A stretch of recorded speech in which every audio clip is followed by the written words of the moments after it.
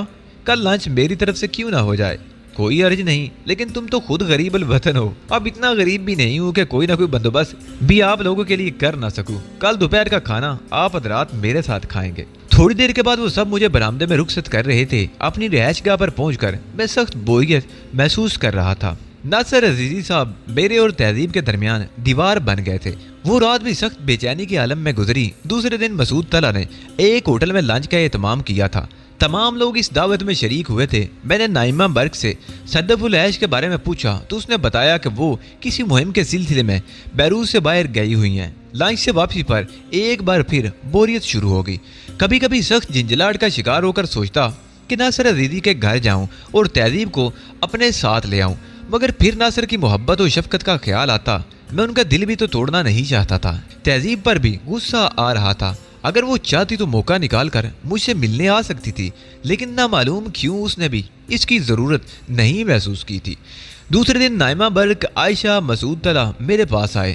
تہذیب ان کے ساتھ بھی نہیں تھی۔ نائمہ برق کے ہونٹوں پر ایک سنجیدہ مسکراہٹ پھیلی ہوئی تھی۔ اس نے چند لمحوں کے بعد گلا صاف کر کے کہا، میں آپ سے ایک بہت ہی اہم موضوع پر گفتگو کرنے آئی ہوں، کیا آپ اس کے لیے مجھے وقت دے سکیں گے علی؟ کیا تنہائی ضروری ہے نائمہ؟ میں نے سوال کیا۔ نہیں، مسعود اور عائشہ کی موجودگی میں مجھے کوئی اعتراض نہیں ہے۔ تو پھر کہیے کیا بات ہے؟ میں نے تعجب سے کہا۔ میں نے اس گفتگو کے لیے اہم کا لفظ استعمال کیا ہے علی، اور مجھے یقین ہے کہ آپ اسے پوری سنجیدگی کے ساتھ سنیں گے اور اس پر غور بھی کریں گے۔ ہاں ہاں ضرور کہیے۔ ناصر عزیزی صاحب چاہتے ہیں کہ وہ اپنی بیٹی تہذیب مالک ایکس کی شادی کر دیں۔ اس سلسلے میں انہوں نے تہذیب مالک ایکس سے گفتگو بھی کی ہے اور اس کے خیالات معلوم کیے ہیں۔ تہذیب شادی کے لیے آمادہ ہے اور اب ناصر صاحب کی یہ خواہش ہے کہ آپ دونوں کو جلد از جلد رشتہ ازدواج میں باندھ دیا جائے۔ مجھے حکم دیا گیا ہے کہ میں آپ کے خیالات معلوم کروں اور آپ سے اس کی اجازت لے لی جائے۔ میں تعجب سے نائمہ برق کو دیکھنے لگا، پھر میں نے بھکلائے ہوئے انداز میں مسعود طلحہ اور عائشہ کی طرف دیکھا۔ یہ حقیقت ہے، مسعود نے کہا، ناصر عزیزی صاحب سے یہ گفتگو میرے سامنے ہی ہوئی تھی۔ پتہ نہیں کیا کہہ رہے ہو تم لوگ؟ میں نے حیرت سے کہا۔ مسٹر علی، آپ یقین کر لیں کہ آپ نے جو کچھ سنا ہے ہم نے وہی کہا ہے۔ ناصر صاحب تہذیب کے سرپرست اور متولی ہونے کی حیثیت سے آپ سے یہ درخواست کرتے ہیں کہ آپ بھی اس سلسلے میں اپنی رائے کا اظہار کر دیں۔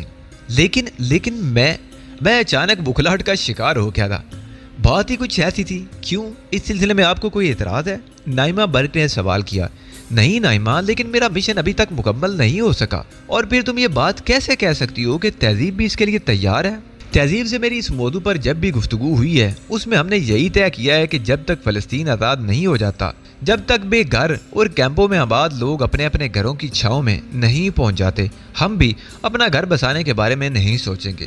ناصر عزیزی صاحب نے تہذیب سے اس موضوع پر گفتگو کی ہے اور وہ اس بات کی قائل ہو گئی ہے کہ یہ مشن اس فریضے کی ادائیگی کے بعد بھی جاری رکھا جا سکتا ہے۔ چنانچہ آپ کو کوئی اعتراض نہیں ہونا چاہیے علی۔ یہ بات ہم لوگ اچھی طرح جانتے ہیں کہ آپ دونوں ایک دوسرے کو پسند کرتے ہیں۔ میں ایک عجیب سی کیفیت محسوس کرنے لگا تھا۔ تہذیب سے آج تک میری جتنی گفتگو ہوئی تھی اس میں یہ بات بہت کم زیر بحث آئی تھی۔ ہم دونوں ایک دوسرے کو دل و جان سے چاہتے تھے اور ذہنی طور پر ایک دوسرے کو ہمیشہ کے لیے قبول کر چکے تھے، لیکن اپنے مقصد کے لیے میں نے خود کو جس طرح وقف کیا تھا تہذیب نے کبھی اس کی مخالفت نہیں کی تھی۔ تو پھر وہ کون سے عوامل تھے جن کی وجہ سے تہذیب ناصر عزیزی کی اس تجویز سے متفق ہو گئی تھی؟ میں الجھی ہوئی نگاہوں سے ان لوگوں کو دیکھتا رہا۔ مجھے خاموش دیکھ کر نائمہ نے پھر کہا، میں سمجھتی ہوں کہ آپ مجھ سے اس موضوع پر جس طرح چاہیں بحث کر سکتے ہیں۔ تہذیب سے آپ کی شادی کے بعد کوئی ایسی الجھن سامنے نہیں آئے گی جو آپ کو آپ کے مقصد سے روکے۔ اس کے لیے صرف ایک ہی بات میں تم سے کہوں گا نائمہ، میں نے سوچتے ہوئے کہا۔ ہاں فرمائیے۔ تہذیب کو میرے پاس بھیج دو۔ اس سے گفتگو کیے بغیر میں کسی فیصلے کا اظہار نہیں کروں گا۔ تو کیا آپ ہمیں احمق سمجھتی ہیں؟ تہذیب ابھی چند منٹ کے بعد یہاں پہنچنے والی ہے اور آپ کو اس کی آمد سے پہلے ہمیں یہ بات بتانی ہے کہ ہم آپ کا جواب کس حد تک وصول کر سکتے ہیں۔ تو گویا آپ لوگ پوری طرح تیار ہو کر آئے ہیں۔